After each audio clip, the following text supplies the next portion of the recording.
Doing a job like this is worthwhile, valuable, and to me, there's an element of duty about it. Some of my earliest memories relate to times that my parents spoke to me, or even better, showed me what it meant to have both privilege and responsibilities. Charles sort of set out almost what everybody's role would be, and he named that William and Catherine would be the new Prince and Princess of Wales. I think he will be very much a king who knows his own mind. William is a very determined man. I think he takes the role very seriously. I think he believes in monarchy. At the moment, they are the golden couple. The royal family is built on history and tradition and protocol, but actually in William and Kate, you see a future king and queen who are driving it forward and taking it on to the next step.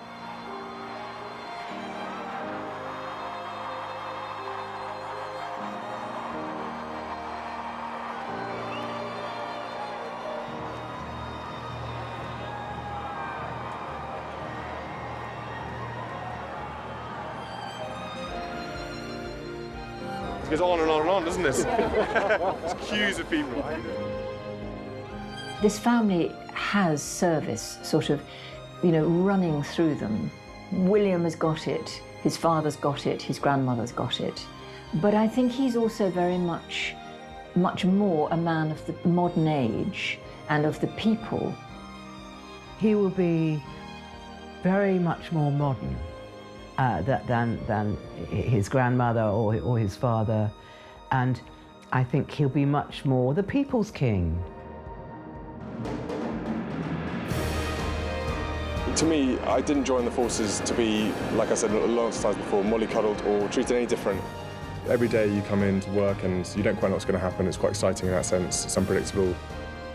I think as a future head of the armed forces, it's really important that I at least get the opportunity to be credible and to do the job that I signed up for and to do the best I can. And that was the point at which I think William went from being a young man to a future king.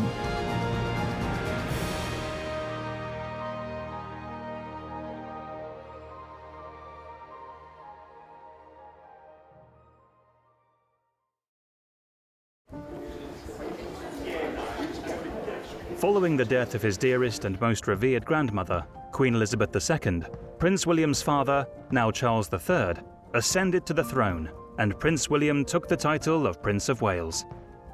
His Royal Highness, Prince William, is now second in line to the throne, but he has his work cut out, following in his father's footsteps and keeping up the tradition of duty and hard work. His destiny is to inherit the crown and succeed to the throne. But how does a prince prepare to become king? Crowds gathered outside Buckingham Palace throughout the evening. Then at 10:25, their patience was rewarded with the formal notice of the birth. It was signed by Mr. George Pinker, the Queen's gynaecologist, and other doctors who attended the princess. Prince William, now Prince of Wales, firstborn son of King Charles III and Diana, Princess of Wales, has always been in the spotlight. Born second in line to the throne, he was destined for a life of duty and of service. The fact that Diana produced a little boy, an heir, I think just further endeared her to the British public. People loved her even more, and when she came out holding Prince William with Prince Charles, images that really just melted, I think, even the most hardened hearts around the country, and it was a cause for great celebration. Britain had come through a difficult time, and I think the royal family were giving the country something to look forward to. The skies were clear this morning, and the Royal Australian Air Force jet made its approach. Prince and Princess emerged showing no sign of the long flight, and obviously well educated in the right sort of clothes to wear in Central Australia. And then the moment more than 100 reporters and cameramen flew from all over the world to see the public debut of 9-month-old Prince William, second in line to the throne.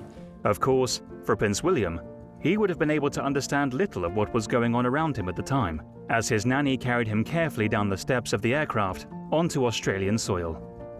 Diana's decision to take her baby, Prince William, with her on their tour of Australia and New Zealand in 1983 was criticised in some corners of the media But it was a turning point for Diana, and the catalyst for her to grow in popularity with the public.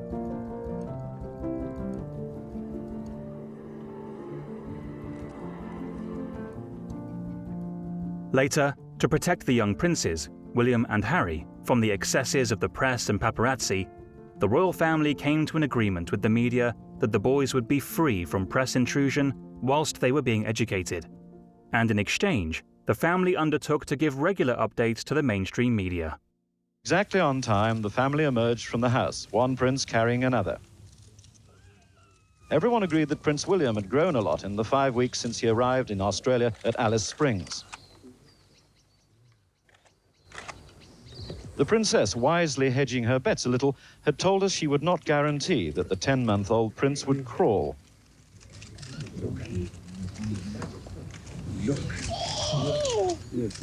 So what did Prince William do immediately?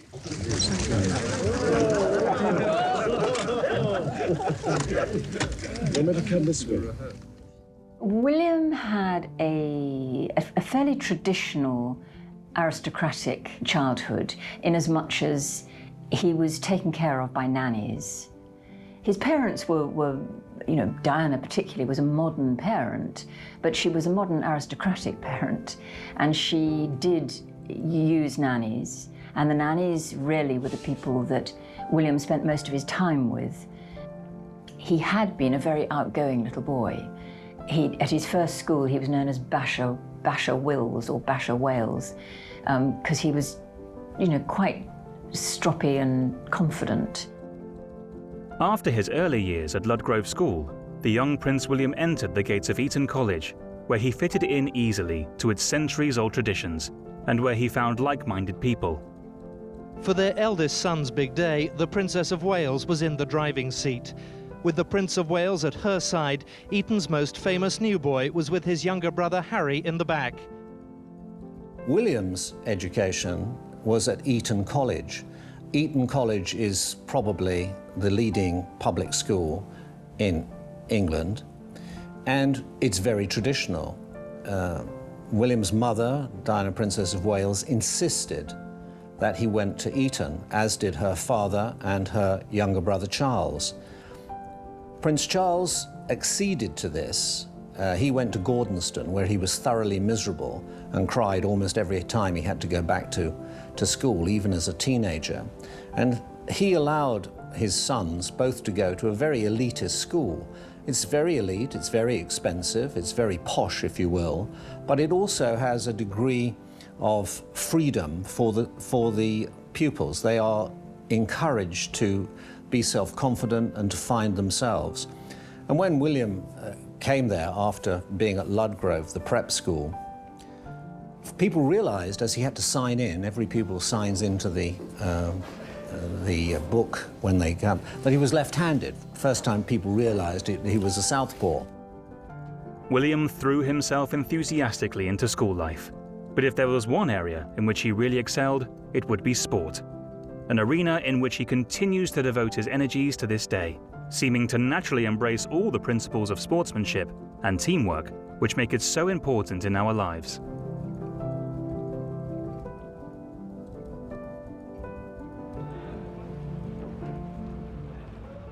Unfortunately, although William enjoyed his time at Eton, it was of course blighted by the tragic death of his mother.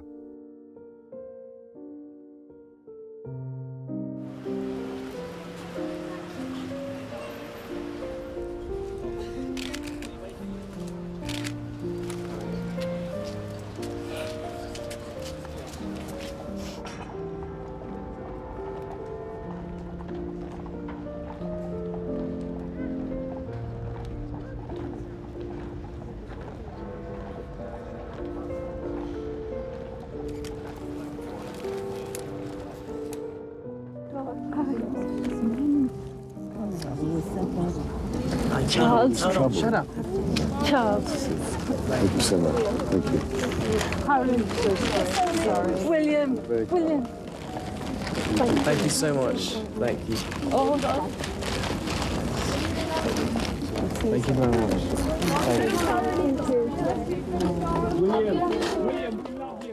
You know, how does any 15-year-old and 12-year-old cope with that,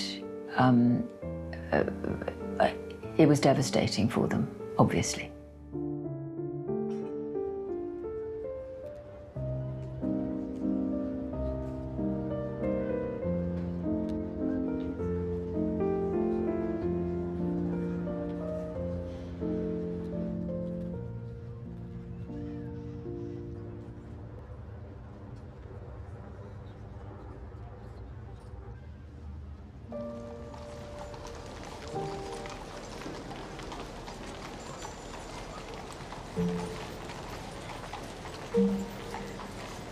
On the day of the funeral, William and Harry walked behind the cortege. It was a long walk, and there were crowds sobbing and wailing, and thousands and thousands of people lining the route. And they walked with their father, their grandfather, and Charles Spencer. She was an exceptional and gifted human being. In good times and bad, she never lost her capacity to smile and laugh, nor to inspire others with her warmth and kindness. I admired and respected her for her energy and commitment to others, and especially for her devotion to her two boys. William and Harry, we all care desperately for you today. We're all chewed up with sadness at the loss of a woman who wasn't even our mother. How great your suffering is, we cannot even imagine. Above all, we give thanks for the life of a woman I'm so proud to be able to call my sister. The unique, the complex, the extraordinary and irreplaceable Diana, whose beauty, both internal and external, will never be extinguished from our minds.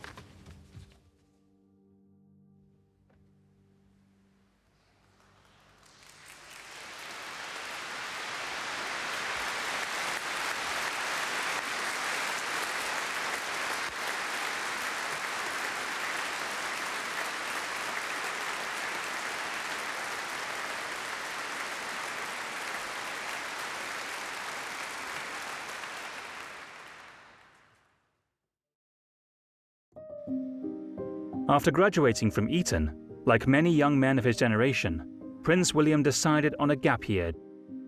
Now he's off to the plains of Patagonia for a 10-week expedition. I wanted to do something constructive in my gap year rather than, I could do quite a lot of work, but I thought this was a bit more of a way of trying to help people out and meet a whole range of different people from different countries, and at the same time helping people in remote areas of Chile.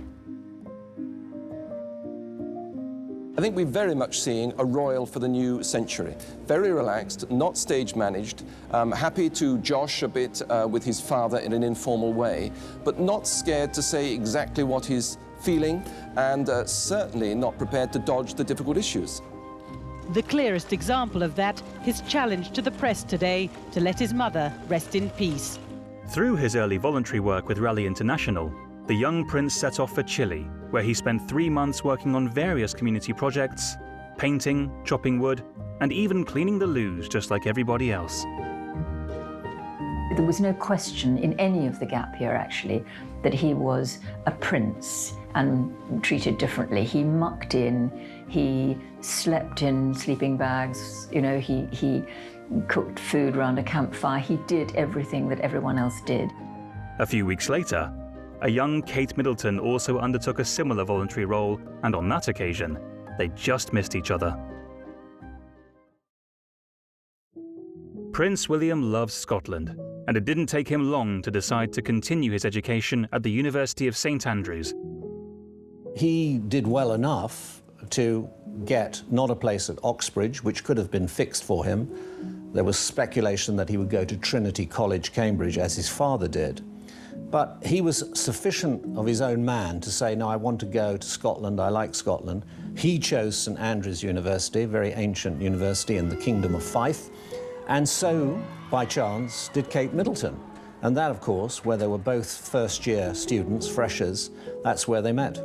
It was at St Andrews where that friendship, because it was initially a friendship, flourished. William and Kate were at the same halls of residence at St Salvator's. They were on the same course in the same year. I mean, some people say, wasn't that just too much of a coincidence? But it was how things worked out. And they spent the first year as undergraduates really getting to know each other. William was not particularly happy in his course. They were both doing history of art. And Kate was really great, actually, at trying to keep him focused, keep him incentivized, and actually stop him from leaving St Andrews, which was at one point what he wanted to do. He didn't leave, he switched course, and they spent the next 4 years living together and falling in love. The people of St Andrews are a very close-knit sort of society, and they welcomed William with open arms, and they were very protective of him. And as a result, you know, he spent 4 years there as a pretty normal student. I think the wonderful thing about St Andrews was it was a bubble away from reality. It was a life that Prince William had never been able to enjoy, whether it was going to the local shops, going to a local bar, going for his morning swim. He could get on with his life and his relationship in private. At all times, they were highly discreet. They were almost never seen together. They were, even with their friends, they didn't allow any gossip to start. People speculated, but there was nothing definite which proved that they were an item. And I think the pair of them absolutely loved those years. They look upon those St Andrews years with great fondness, and they are patrons of St Andrews University because they feel such a strong connection to that place. In his own words, it is time now for the big wide world. But today, William's family, like any other, well, almost, came to say a proud farewell to a place that has allowed him a more normal life than any royal in history. That he is deeply grateful is not in doubt. And partly, of course, it's been about this woman. They've been allowed to develop a relationship without front-page scrutiny, and it's helped. Catherine Middleton.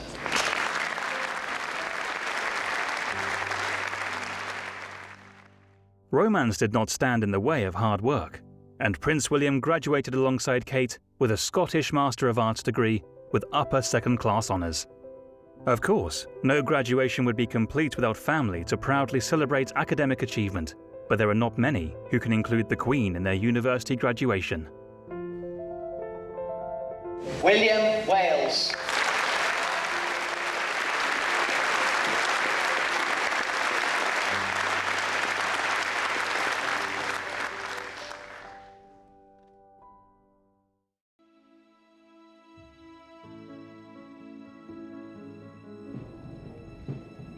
The British royal family have served the armed forces for generations.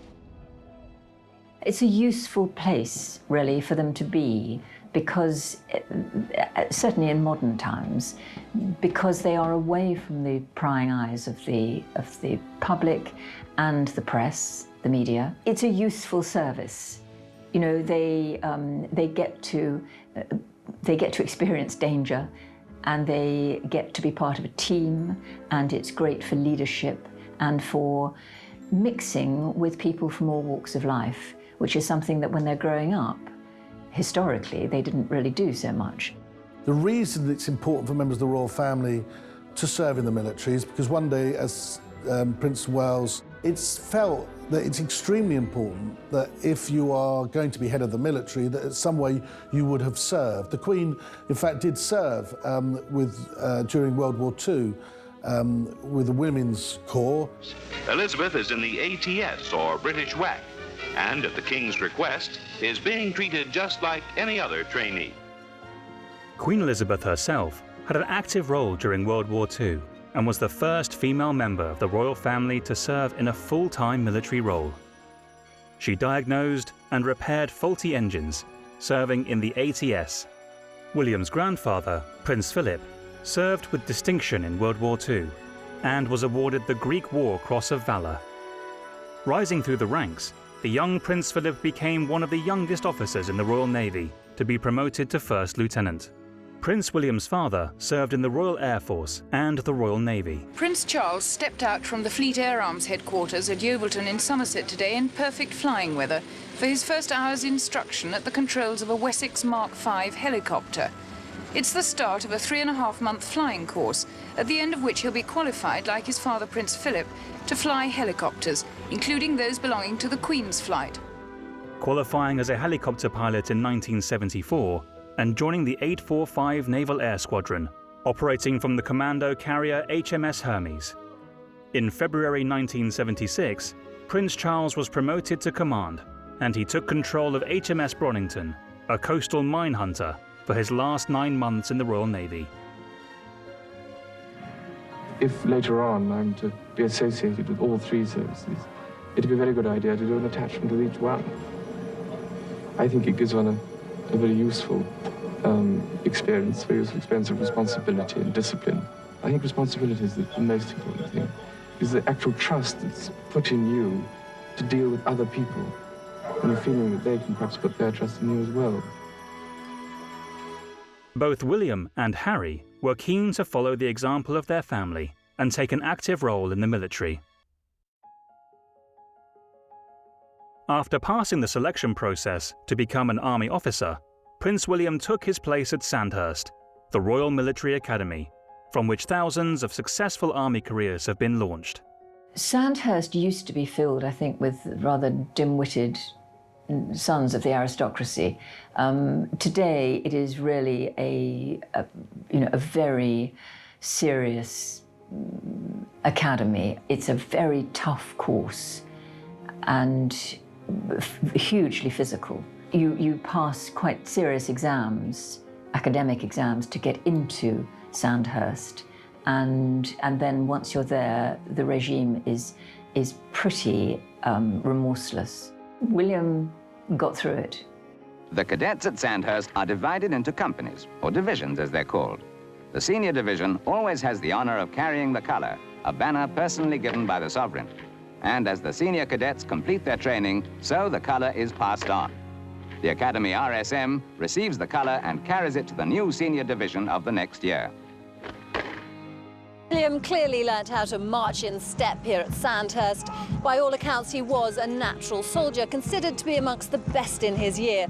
The 44-week training course is grueling, and it's reported that William found enormous strength during this period and made friends who remain close and loyal to this day. Next year sees the 60th anniversary of the formation of the Royal Military Academy Sandhurst, the spiritual home of the officer corps of the British Army. And the high standards which it continues to demand of its cadets have been exemplified by your impressive drill and turnout today. The Academy's principal aim is to develop the qualities of leadership, character, and intellect demanded of an army officer on first appointment. I place that trust in you with confidence, and my prayers for your success and safety will follow you wherever you may be called upon to serve. Graduating with the rank of Lieutenant Wales, William followed his younger brother into the Blues and Royals as a troop commander, which meant a further 5-month training at Bovington Camp in Dorset. Harry had been to Sandhurst ahead of William because he didn't go to university, and he had joined the Blues and Royals regiment. William, when he graduated from Sandhurst, when he passed out, he also joined the Blues and Royals. But because of the way that the regiments rotated in their deployments, it was quite clear that William was not actually going to make it to Afghanistan. His regiment wouldn't go there for 18 months. And rather than sit around kicking his heels, doing training work in this country, he decided to go and look at the other forces.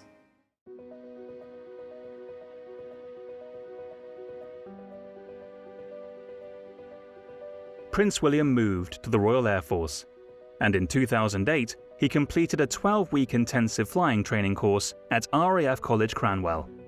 Prince William will arrive here January 2008, and he'll be attached to the Royal Air Force for 4 months, and during that time there'll be some flying training, and he'll also then go on to operational squadrons to see how the operational side of the Royal Air Force operates. I think everybody's very excited. I know Prince William's keen to come here and learn to fly, and the instructors who've been chosen to teach him are looking forward to it as well. This is the Grob Tutor. It's the RAF's elementary flying training aircraft. All our pilots come into this at the first stage of their training, as soon as they finish officers training. So the course mates for Flying Officer Wales will be doing exactly the same training as him at this stage. It's fairly docile to fly. It's something you could find similar to at a flying club, but it's also fully aerobatic, so it's quite a capable aircraft, and we can up the pace quite quickly, which is what we do on our training course.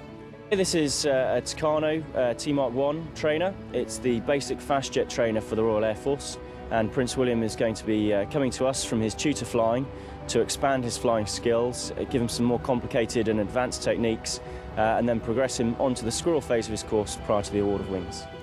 It's going to be a very exciting period. It's a privilege to train Prince William. With regard to how he'll be treated, he's going to be treated the same as all the rest of our students and all the junior officers that we work with. And the Air Force is known as the Squirrel, and ours is specifically the AS-350BB, which is unique to the Air Force only in pure terms of what the aircraft has on it in terms of equipment. We use it for basic military training for all Army, Navy and Air Force rotary students in the UK. So the Prince will fly both the Tutor and the Tucano before coming to Shawbury to fly the Squirrel. It's a huge honour for all involved, and we have had royal visitors in the past, and Cranwell especially, with its association with Prince Charles and his flying training. Everyone is very much looking forward to it. He's not just another recruit, but we are trying to make him fit in as much as he can, and certainly that's what happened with the Army. So he'll be treated the same as anybody else, he'll wear the same uniform, and those associated would call him as they would any other junior officer in the same rank. How's life in the RAF? Very good, enjoying it very much. Very different from the Army? In certain ways, yeah. Otherwise, it's it's still the same sort of camaraderie and everyone getting along really well.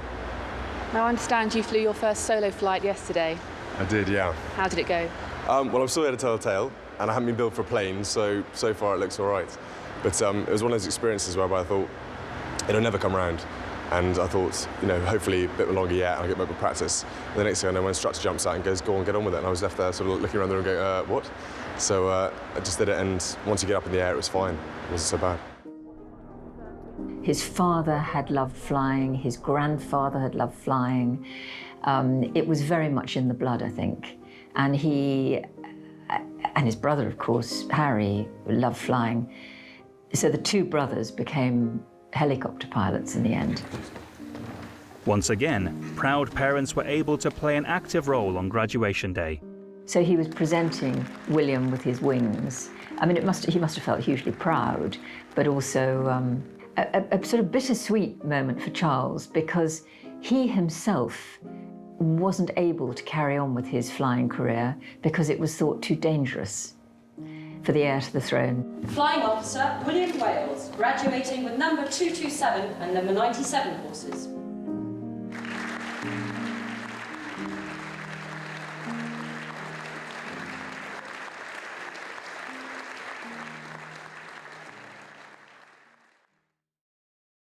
After serving in both the Army and the Royal Air Force, William was then seconded to train with the Navy, spending 3 weeks at the Britannia Royal Navy College in Dartmouth. So having learnt to fly an aeroplane, he then went to explore the Navy, to get a taste of the Navy. And he went out to the Caribbean on a drug policing vessel. And during his time there, he was part of a crew that busted a huge drugs haul worth millions of pounds. So he experienced quite a lot of excitement and probably quite a lot of danger, actually.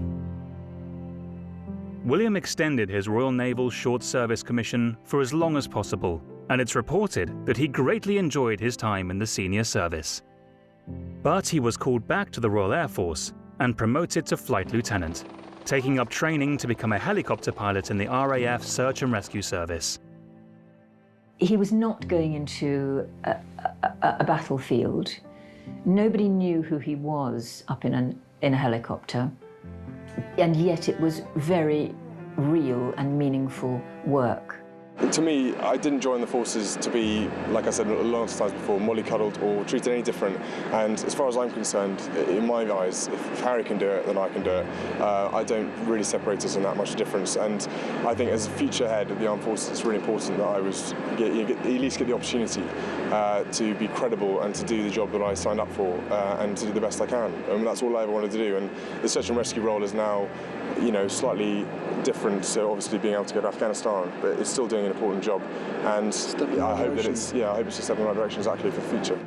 The training is demanding and includes advanced handling, night flying, emergency handling, and tactical and formation flying on the Griffin HT-1 helicopter. William Wales. Flight Lieutenant William Wales is posted to the Operational Conversion Unit 203 Squadron, Royal Air Force Valley, to fly the Sea King. Flight Lieutenant Wales graduated in January 2010 from the Defence Helicopter Flying School at RAF Shawbury.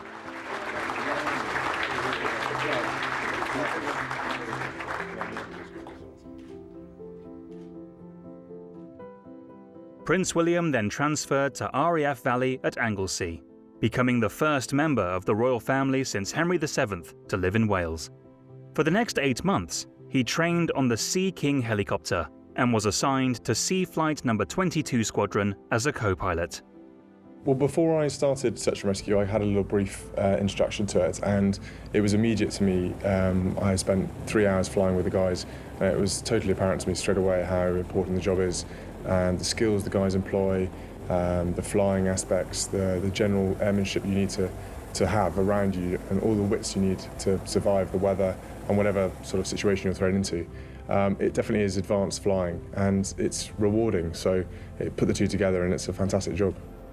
It's rewarding because every day you come in to work and you don't quite know what's going to happen. It's quite exciting in that sense. It's unpredictable, but at the same time, it's great that you get to go out and actually save someone's life, hopefully, or at least make a difference to someone. When you know that they're in trouble, you do everything you can to try and get there, and the guys demonstrate that every single day they go out. And with the team environment there is in the cockpit, it's very much sort of big family in the sky, and the guys do a fantastic job.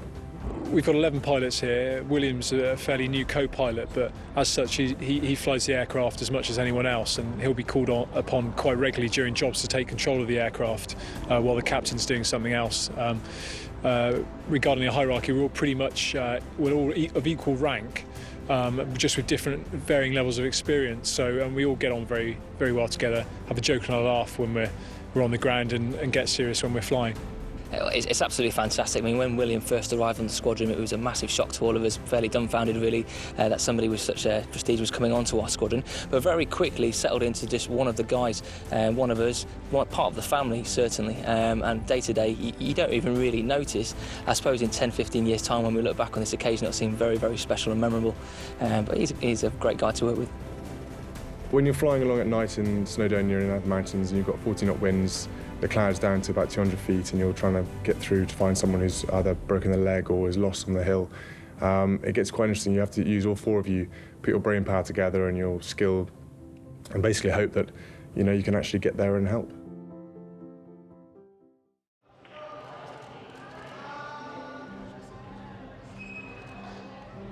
There was a key moment in his life. It was in 2011, there had been a huge, devastating earthquake in New Zealand. And William said to his private secretary, is anyone from the royal family going down to New Zealand? Because if they're not, I would like to go and represent the Queen and express our sorrow at what's happened. And his private secretary said, you can't possibly do this. You haven't got time. How are you going to work out? You've got these number of shifts you've got to do with search and rescue. He said, it's all right, I've sorted all of that. Just find out whether I can go, whether anyone else is going. So he did, and he went. And he stood side by side with people who'd lost loved ones, homes, businesses. The scenes there were absolutely devastating. My grandmother once said that grief is the price we pay for love. Here today, we love and we grieve. And that was the point at which I think William went from being a young man to a future king. Family life beckoned, and during his time at RAF Valley, it was announced that Prince William and Kate Middleton were to marry.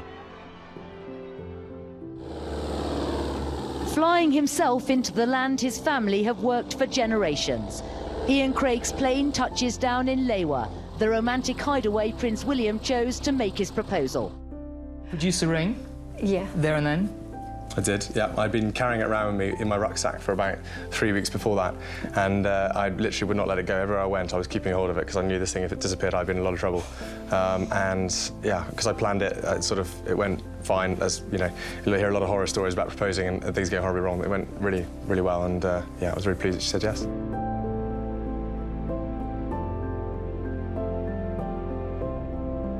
I think it was very telling that he chose to give Kate Middleton his mother's engagement ring, and he said, I want my mother to be part of this, to be present.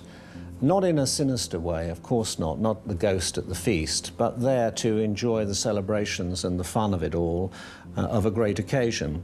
And I think people are very well aware of the background, and they certainly have a great deal of sympathy, and they're almost willing them to be happy, because he particularly has had difficulties in his life.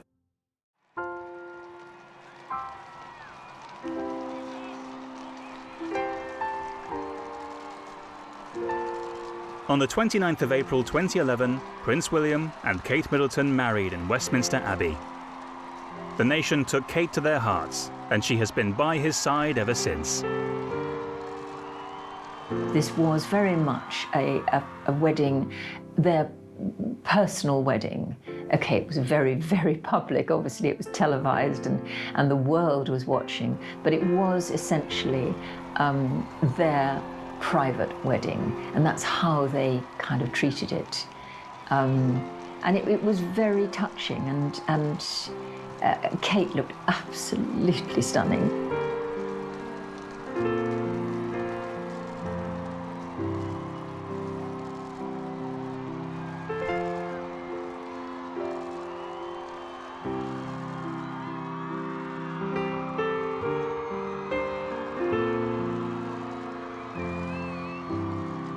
It was a cause for big celebration.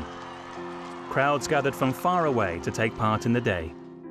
After all, Kate would one day become Queen Consort.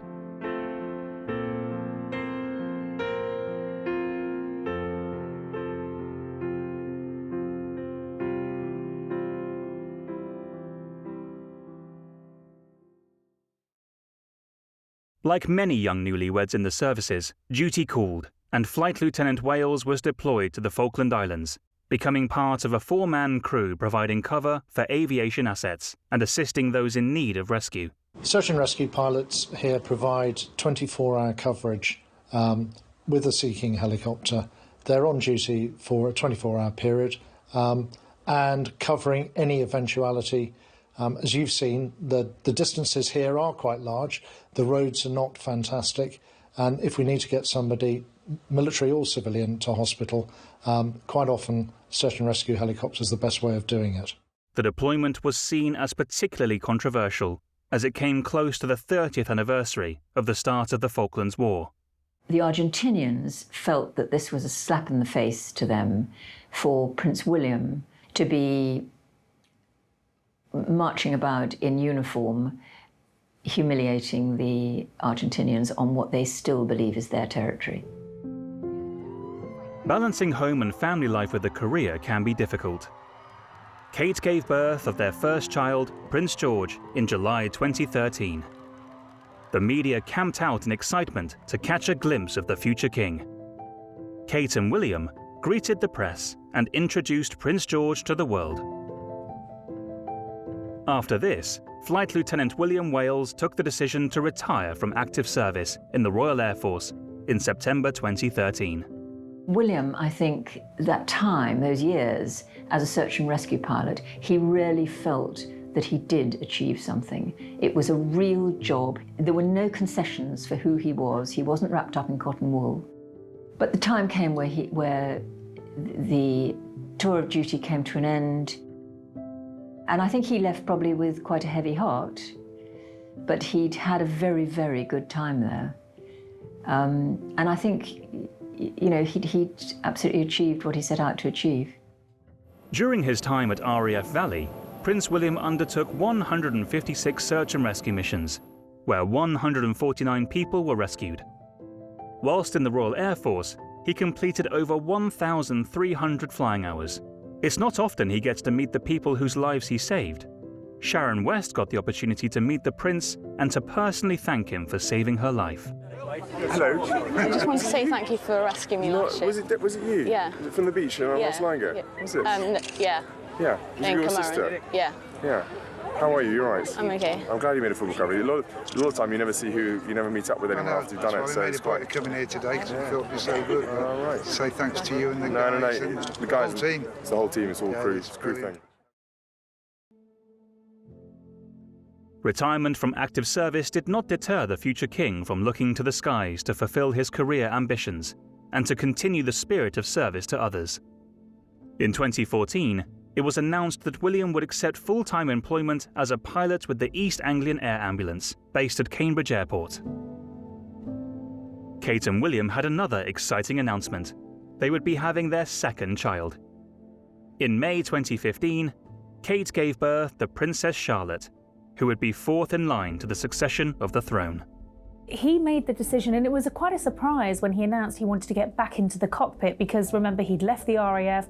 We all thought his flying days were behind him, and actually we'd see the Duke of Cambridge embark on a life of official public duty. Well, that hasn't happened. He's gone back into the cockpit, albeit in a different capacity. He's flying now with the Air Ambulance Service. It's a charity, but it's still a full-time and demanding job. It also means he can have a career aside from the royal family, and it's in a perfect arena, of course, because he's going out and helping to save lives. So it ticks all of those boxes. Equally, I think because he can base himself further up north and away from Kensington Palace, which he considers a bit of a goldfish bowl, he can enjoy this idyllic life helping to bring up the children, at least in the next few years while they're still very young. He took up his full-time role in July 2015, that any salary paid to him would be donated to charity. Well, first of all, I'm just fantastically excited to be here today, the first day. It's been a long time coming. It's been many exams and training to get here. And I'm hugely excited to be joining a very professional bunch of guys and girls doing a sort of unique, complex job with the Air Ambulance. And it's sort of a follow-on from where I was with the military with search and rescue. So many of the same sorts of skills and in essence, the similar type of job. It just follows on from search and rescue to here, so it was a natural progression. But equally, doing a job like this is worthwhile, valuable, and to me, there's an element of duty about it. I'm really quite keen to be involved with the guys and the girls doing a complex, professional job. For the next 2 years, Prince William worked on the front line as an emergency worker, sometimes witnessing intense trauma and with a real hands-on approach to helping his medically qualified colleagues. There is little doubt that this would have had a significant impact on his mental health and personal life. I think nothing ever prepares you that well for what you're going to see and some of the incidences. But having done search and rescue before, we saw a lot of that already. And when you're working with a team, you help each other out and you talk about it, and you get through it that way. And so it's very important to talk about it. William said to a friend recently that his priorities were family and flying, in that order. And I think the emphasis on those two Fs, family and flying, is exactly where it is for both of them. He's friendly, he's funny, he's always sort of joking and bantering, particularly with other men and with colleagues. And I think that was how he managed to be accepted so readily by colleagues both in the armed forces and in the air ambulance. He just, and in all the charities that he works for as well, they really love him.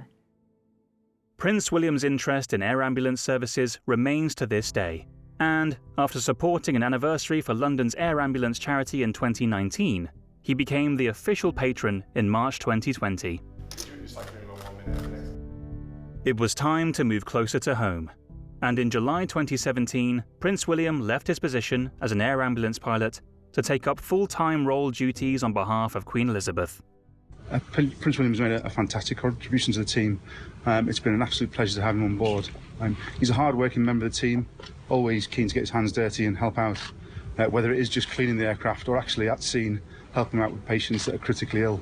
He's a really valuable member of the team. I think that the big memory I'll have will be the day he arrived, really. The very first day he arrived, you're supposed to call him for just 10 minutes, and he ended up staying for about 4 hours, which is a good sign that he was comfortable amongst the team. Yeah. And then his first day at work, really, we weren't at work long before we got a job, and we were straight into a mission, a life-saving mission. He's been a fantastic member of the team, and that's really what we were looking for, was somebody who would really fit in, work hard, and really contribute to the operation of the East Anglian Air Ambulance, and he's done that in spades. He's been a terrific member of the team. He made a space for himself very quickly as a member of a highly professional team, and he earned the respect of everybody around him. Take those off. They haven't been cleaned in 2 years. He really will be missed because he's a terrific pilot. He's a great guy to have around. He's been really good at scene, and that's the feedback I get from all of our clinical teams. And yeah, he's just been a great person to have as part of East Anglian Air Ambulance.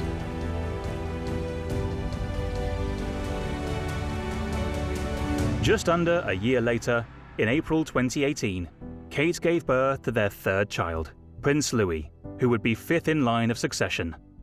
Family has remained an important part of life for William, and the country has been pleased to see more of the young princes, George and Louis, as well as Princess Charlotte, at royal events.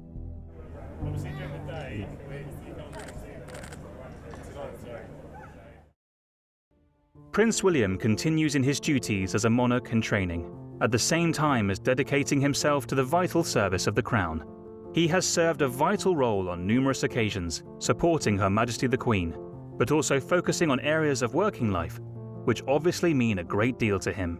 He is currently patron or president of many organisations, remaining particularly interested in conservation, young people, the armed forces, emergency responders, and mental health.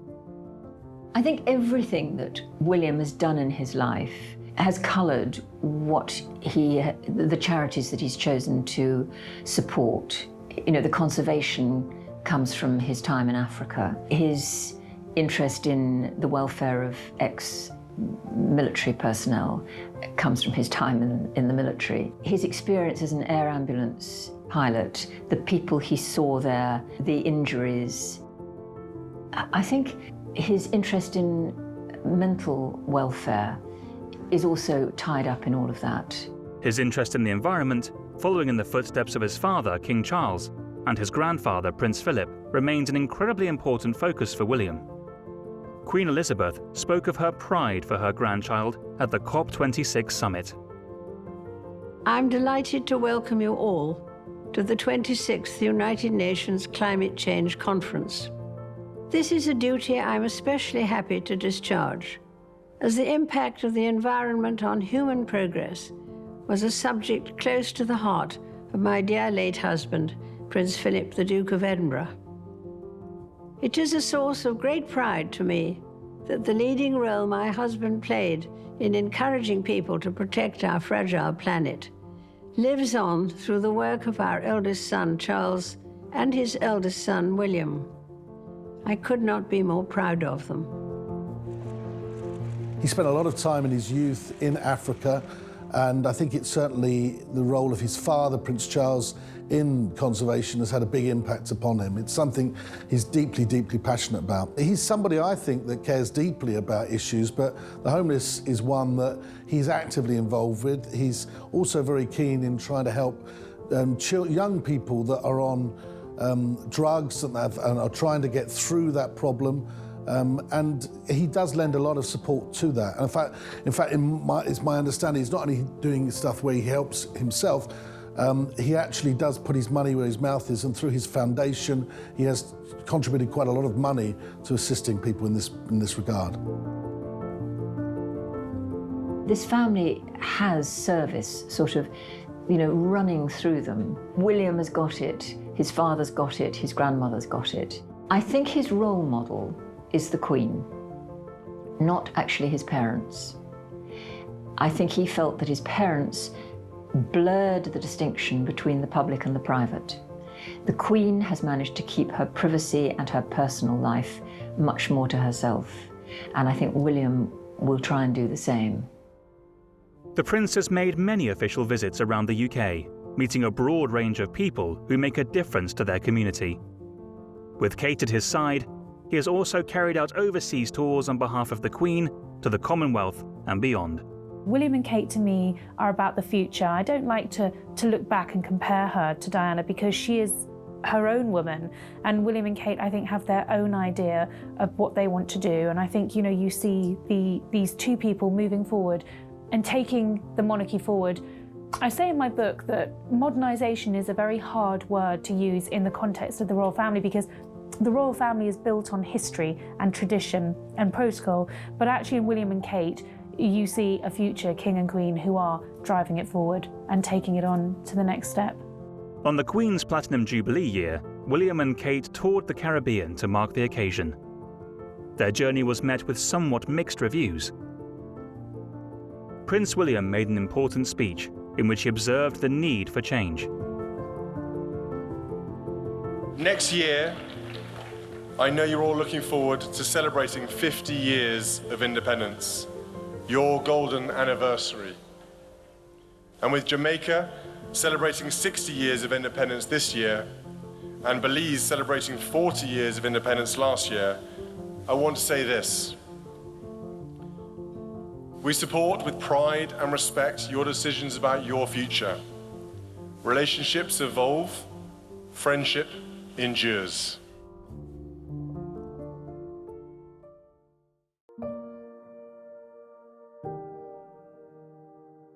William's beloved grandma, the Queen, sadly died in September 2022. The nation went into mourning and grief was felt worldwide.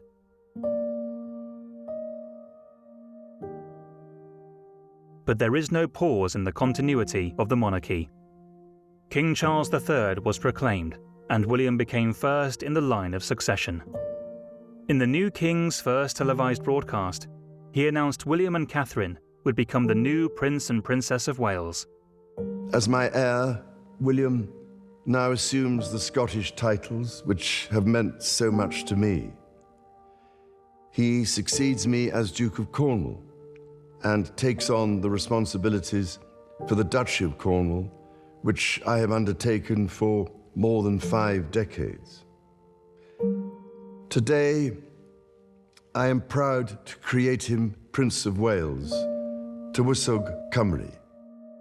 Although his title has changed, he still offers the same dedication to duty and service. It is likely William will have to take on more events and engagements in his new role.